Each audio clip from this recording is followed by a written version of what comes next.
was sitting in the chair as those words hit my heart like a tsunami. It was almost as if the wind had been taken out of my chest. I didn't have words to respond. I simply sat there. And on the other end of the phone, she asked me again, Sonia, when are you going to finally believe that you're enough? And those words opened a door and a window to a place I'd never been able to see myself in before.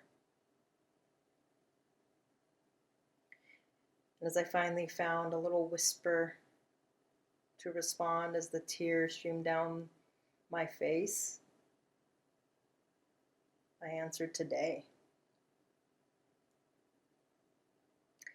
And looking back now, I realize that was the moment that I actually started to take my leap to become a rebel leader. Leading up to that moment, I had a lot of scraps and pieces of my life. I didn't know how to describe them at the time. But when we think of a quilt and how a quilt comes together, it suddenly starts to make sense to me. Because a quilt starts with pieces. Oftentimes, they were scrap pieces to be brought together and to become something new and something beautiful. They were often passed around through traditions. They're homemade typically. There's a lot of story in a quilt. They're also a beautiful story of things that we would typically toss away or dismiss. And those things becoming something that actually protects, something that warms, and something that has great meaning when given to another. So when I think of my pieces, I see, at the time, I thought I was an imposter. Because there was one half of me that I was, as a child, I was a great student. I was very obedient. I wanted to make others happy. I went off to the military right out of high school, and I excelled in my military career. I attained my first degree in criminal justice. I then got a very successful job within the government. I moved around a lot in those jobs, but I was always, again, successful in every position that I took. I got a second degree in criminology. And then I started to really dive deep into volunteer work. And I started to volunteer for youth organizations, doing grief counseling for kids, becoming a mentor. And again, everywhere that I went, I was very successful in this. I grew a lot. I learned a lot. I started to do a lot of self-work. I started to dive real deep into where did my beliefs come from? How do I love myself? How do I become the best version that I'm wanting to be in the world? Now, all of these things were pieces that, from the outside looking in, others saw them as success, and they saw me as success. But when I say that I felt like an imposter, it's because there was a whole nother set of pieces that others probably didn't really know about. And those were the pieces that I was judging myself over. Those were the pieces I was giving most of my attention to. And that was, as a child, never feeling like I belonged anywhere that I went. My military career, that was great, but I judged myself for not finishing 20 years, that I actually left early. And I left feeling unbelonging from that space as well during the days of don't ask, don't tell. My 2 degrees that I was very proud of, I wasn't using them in any way, shape, or form, so I felt like I had wasted money and time.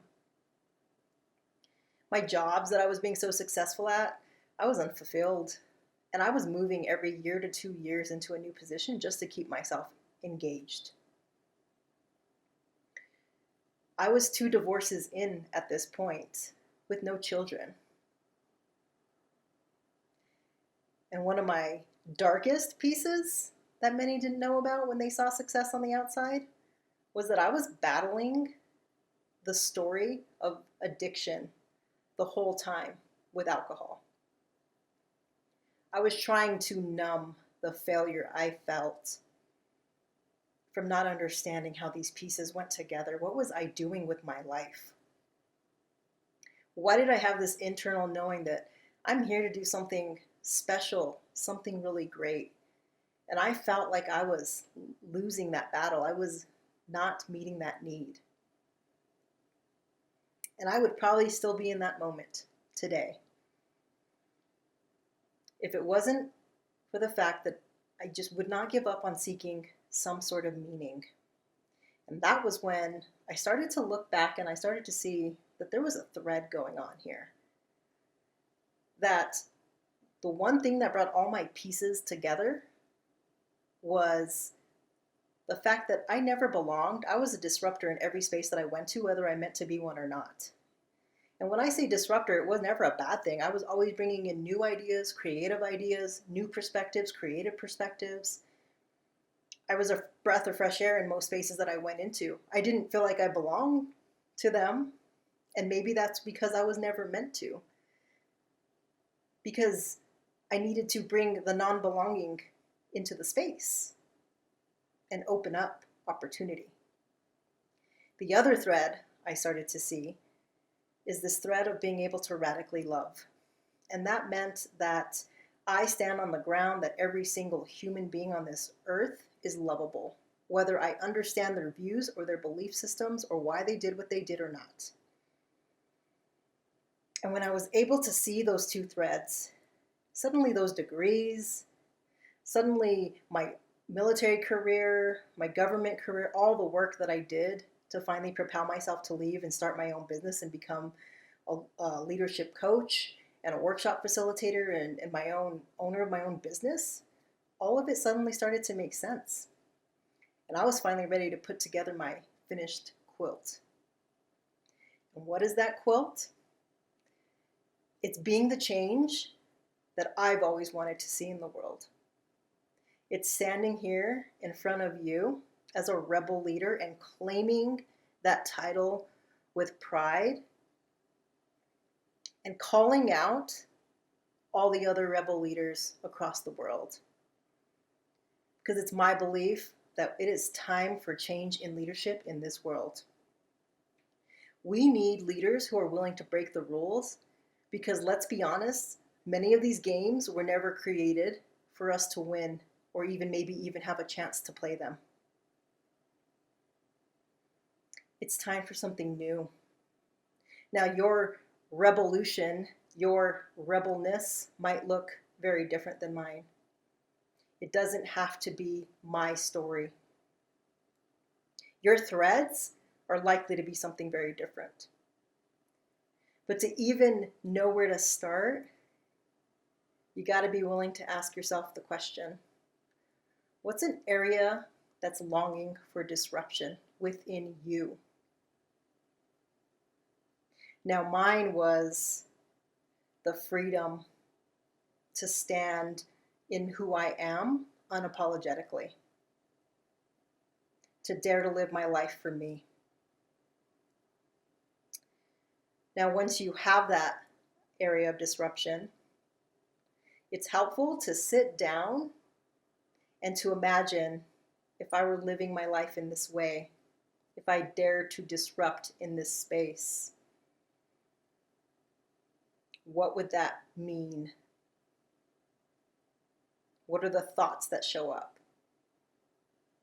And some of those thoughts might be, this is selfish, I can't do this.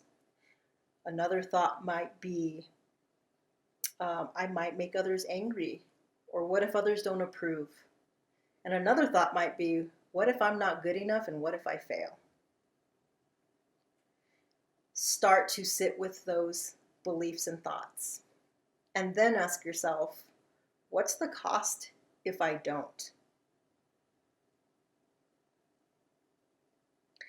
And then I want you to start to do the work. And that could be getting a coach, it could be getting a mentor, it could be finding a program that's going to help you explore. It might be just taking the first step, creating an LLC, going asking a business partner to join business with you, taking a class, whatever it is for you. Find the way to do the work. And I want you to sit with that list and start to work through those belief systems. Question them. Ask if they're true. And dare to be willing to put something in the replacement of it. And one of the last things I want to ask you to do in this journey is to find a community and a support group that's going to want this for you. This is not something to be done alone. We are meant to come together and create change. And as a rebel leader, that is no different. It is time for a revolution. Have you actually felt the pull to break free? And if you have, what's stopping you?